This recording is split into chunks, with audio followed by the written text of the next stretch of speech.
ఒక్క నిమిషం బాలకోటయ్య గారు ఏం చెప్తారంటే గతంలో వైసీపీకి ప్రజలు గుణపాఠం చెప్పారు చాలా సందర్భాల్లో. అంటే అలా వ్యవహరించిన ఇబ్బందికరంగా వ్యవహరించిన ఎమ్మెల్యేలు కూడా జగన్మోహన్ రెడ్డి వెనకేసుకొచ్చేవారు. చాలా సందర్భాల్లో హత్యలు చేసిన వారిని కూడా జగన్మోహన్ రెడ్డి వెనకేసుకొచ్చారు.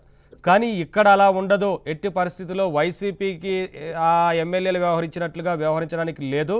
అందరూ జాగ్రత్తగా ఉండాల్సిందే, వివాదాలకు దూరంగా ఉండాల్సిందే అంటూ ముఖ్యమంత్రిగా ప్రమాణ స్వీకారం చేసిన తర్వాతనే వెంటనే సమావేశంలో ఆ రోజున చంద్రబాబు గారు వారందరికీ హెచ్చరిస్తూ కూడా చెప్పారు.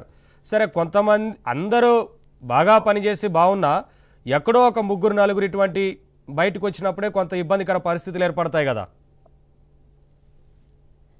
నవీన్ గారు నమస్కారం. అడిసిమిల్లి గారికి సత్యమూర్తి గారికి కూడా నమస్కారాలు.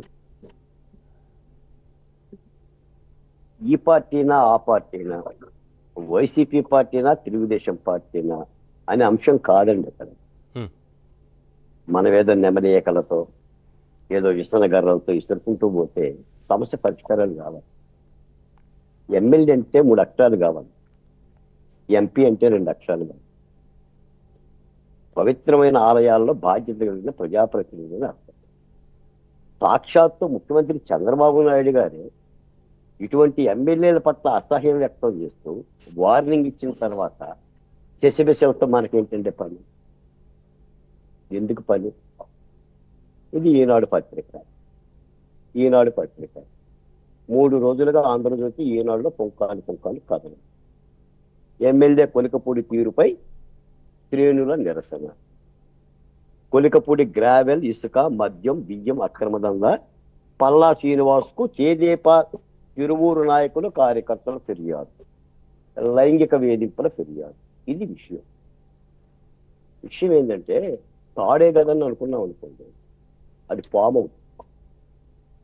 2014-19లో నేను పేర్లు చెప్పను కానీ చంద్రబాబు నాయుడు గారి యొక్క స్వప్నాలకి, అది అమరావతి కానీ పోలవరానికి కానీ గండ్లు కట్టిన ఎమ్మెల్యేలు చాలా మంది ఉన్నారు. ఆయన ఖ్యాతికి, ఆయన కృషికి, దాని మూలన అనుభవించింది చంద్రబాబు నాయుడు. ఈ రోజున చిట్యాల సర్పంచి 30 ఏళ్లుగా ఆయన తెలుగుదేశం పార్టీలో నాయకుడు. వైసీపీని ఎదిరించి సర్పంచ్ అయ్యాడండి. గుడ్డల ప్రతిస్తాను అన్నాం అనొచ్చండి. సమస్య ఏదన్నా కానీ గొడ్డల పదిసి ఇంటికి వచ్చి అంతాం అని పార్టీ నుంచి బహిష్కరించాం. బహిష్కరించి ఒక ఎమ్మెల్యే భార్య ఆత్మహత్య చేసుకుంది. ఆమె ఆయేష ఆసుపత్రిలో ఉంది. ఆ ప్రాణం పోయింది అనుకోండి, ఎవరిస్తారు చెప్పండి? ఏం తపఖ్యాతి చెప్పండి? ప్రభుత్వం తరపున ముఖ్యమంత్రి చేస్తున్న పని ఏంటి, ఎమ్మెల్యేలుగా మనం చేస్తున్న పని. ఈ కొలికపూడి శ్రీనివాస్ గారు ఆంధ్రప్రదేశ్ పరిరక్షణ సమితి అండి, బహుజన కులాలతో కూడా కాదు. ఆయనే కార్యకర్త, ఆయనే అధ్యక్షుడు. అంతకుముందు అమరావతిలో వేరే అమరావతి రాజధాని పరిరక్షణ సమితిలో ఉండి బయటికి వెళ్ళిపోయాడు. ఆయన ఒకటి పెట్టుకున్నాడు, నాకు బాగా పరిచయం, సమకాలికులం, ఉద్యమ నాయకులు. ఈయన డిబేట్లోనే ఏమన్నాడంటే, ఎస్ఎల్లో 2 కులాలు ఉంటాయి, మాల మాదిగ.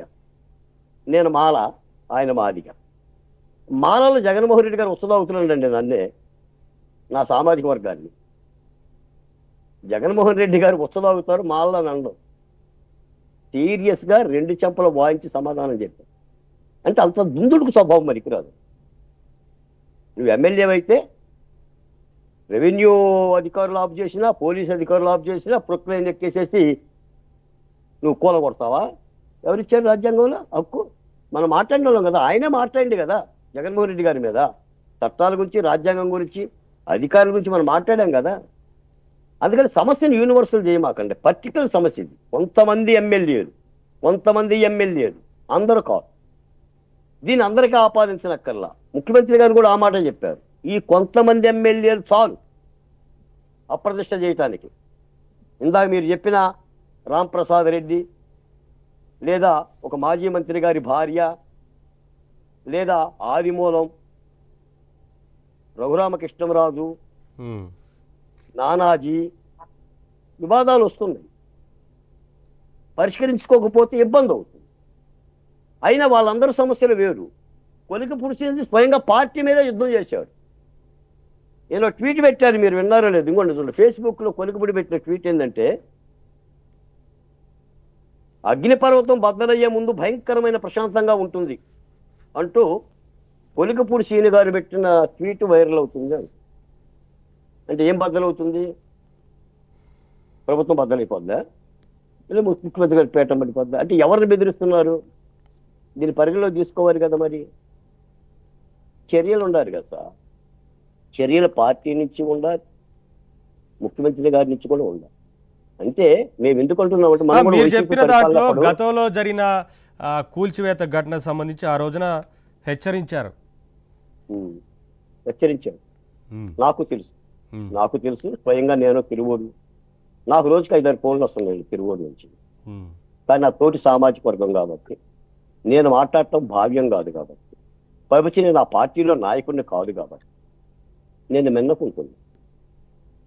వివాదాస్పదంగానే ఉంది. చంద్రబాబు నాయుడు గారు పిలిచి చెప్పారు పద్ధతి మార్చుకోమని. అసలు డైరెక్ట్గా మీరు ప్రెస్ మీట్లో పెట్టేసి గుడ్డరెప్ప తీసి కొట్టేస్తే, ఇంటికి వచ్చి కొట్టేస్తా. ఒక ఎంఆర్ఓ ఇచ్చాడండి, 50 లక్షల రూపాయలు డబ్బులు తీసుకున్నాడని చెప్పేసి ఒక ఎంఆర్ఓ ఆరోపణ చేశాడు. ఉమ్. ఈయన కలెక్టర్కి లేఖ రాశాడు, నా మీద విచారణ చేయండి అని. నేను అనేది ఏంటంటే, అసలు ఆయన తిరువూరు ఎక్కడో తెలియదు సార్. అదృష్టమో, ఆయన అదృష్టం బాగుంది, కలిసి వచ్చింది, సీట్ వచ్చింది. ఆయన కోరుకుంది గుంటూరు జిల్లా. అసలు ఆ తిరువూరులో కార్యకర్తలు కూడా తెలియదు. అక్కడ కేశినేని చిన్ని గారు, కేశినేని నాని గారి యొక్క సమీకరణ మూలాన సరే అదంతా డిఫరెంట్ విషయం. సరే అంటే అవకాశం అలా వచ్చింది సరే రాజకీయాల్లో. అదంతా డిఫరెంట్ విషయం. వచ్చింది, గెలిచారు, ప్రజలకు సేవ అందిస్తున్నారు. సరే, ఈ రకంగా ముందుకు వెళ్ళాలి. కానీ పార్టీ విషయంలో సొంత పార్టీలో ఇలా చేయడం వల్ల ఇబ్బందులు ఎదుర్కొంటుంది పార్టీ అనేది. అంటే నేను అనేది నవీన్ గారు అక్కడ తెలుగుదేశం పార్టీ నాయకులు కష్టించి పార్టీని గెలిపించారు. ఎమ్మెల్యేగా తిరువూరు కూడా తెలియదు అంటున్నా. వాళ్ళ కష్టంతో నువ్వు గెలిచావు అంటున్నా నేను. వాళ్ళ కష్టంతో గెలిచి వాళ్ళని కష్టపెడితే మరి వాళ్ళు పార్టీకి ఫిర్యాదు చేశారు. నేను అనుకోవటం ఏంటంటే, నాకు తెలిసి చంద్రబాబు నాయుడు గారు ఇటువంటి విషయాలని అంత చిన్నగా తీసుకోడండి. ఆయన కఠినంగానే తీసుకుంటాడు. దీని మీద కూడా ఏదో ఒక చర్య ఉంటుందని నేను కూడా ఆశిస్తున్నాను. అలా ఉంటుంది అనుకుంటున్నాను. ఇంకా మిగతా వారి అంశాలు కూడా ఉన్నాయి. బాలకోట గారు, మనం మాట్లాడదాం. మిగతా వారి అంశాలు కూడా ఉన్నాయి, డిస్కస్ చేసే ముందు